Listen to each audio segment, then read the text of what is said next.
London. For many, it is the cultural epicentre of the UK. 857 art galleries, 170 museums, 17,000 yearly music performances, and 4 UNESCO World Heritage Sites. It is the world's third busiest film production centre and boasts 796 cinemas, including the famous Curzon Soho in Shaftesbury Avenue.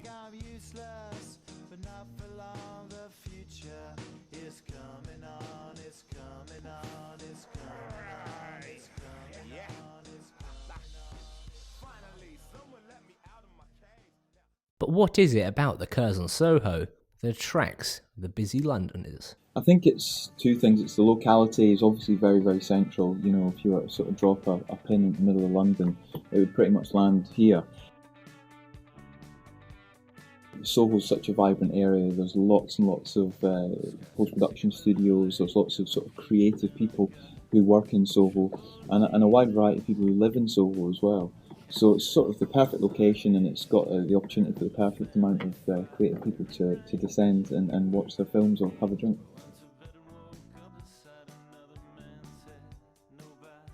Even when it was the Columbia, that there was a real sort of independent and art house feel to the programming, much more so than the big Leicester Square cinemas. So I think that's always been a differentiation between us and them.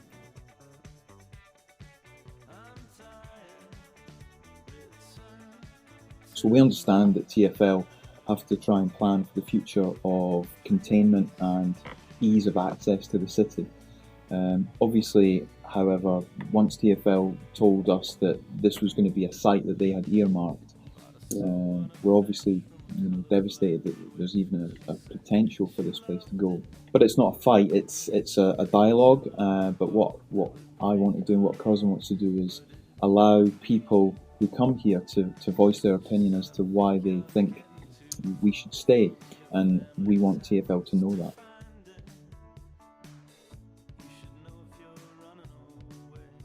There have been meetings, there have been sort of public consultation meetings as well.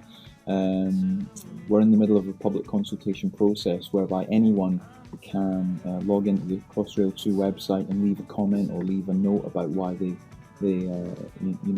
don't want Crossrail to come through Soho. But yeah, there has been a dialogue there, and hopefully we can sort of work together to arrange something which will mean that ultimately we remain.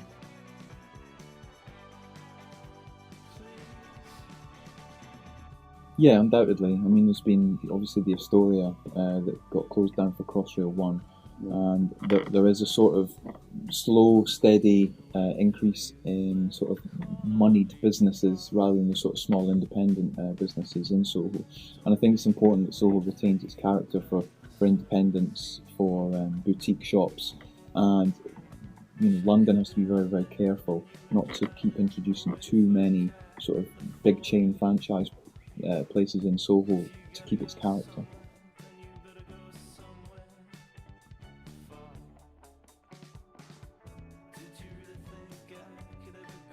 Yeah, there's been a real push in awareness of that now.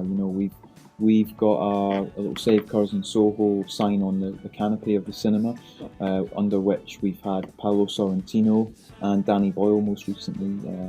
He was just happened to be walking outside the cinema doing a bit of filming himself, and I asked him if he would be able to just allow me to take a picture of himself underneath the Save Curzon Soho sign, and he did gladly, and he said that the cinema needs to be saved. So people like his support is really great, and I think the further down the line we get, I think other people who visit the cinema who have got a little bit of a public persona will help us. You've got Stephen Fry and Benedict Cumberbatch from the Save Soho group. Tim Arnold's a real great spearhead in that as well. And I think the further down the line we get, we'll get more and more support. But it's important that support comes sooner rather than later as well, because, as I say, the public consultation period for TfL ends, I think mid-January, early January. So it's important that people are able to voice their opinion now up until that point.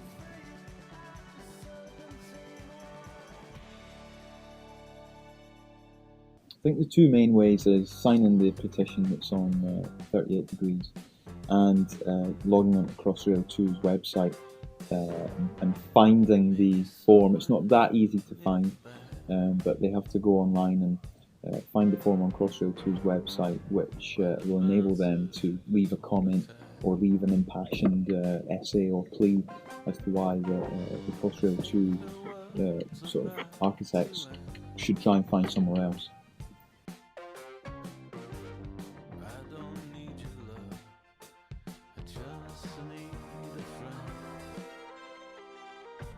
Yeah, I mean, the sort of people power is very strong at the moment. You know, we see protests and marches and demonstrations all over London, and there's always been that sort of activity in London. And I think, you know, petitions and maybe even a small demonstration at some point might help. But we obviously understand that Crossrail 2 is a multi-billion-pound project. There's only so much we can do. But I think the more people that get involved, the better. You were supposed to be here before the last sun. You were supposed to bring me your brother's weed. You were supposed to walk me home from the river now. This is heartbreaking, heartbreaking, heartbreaking.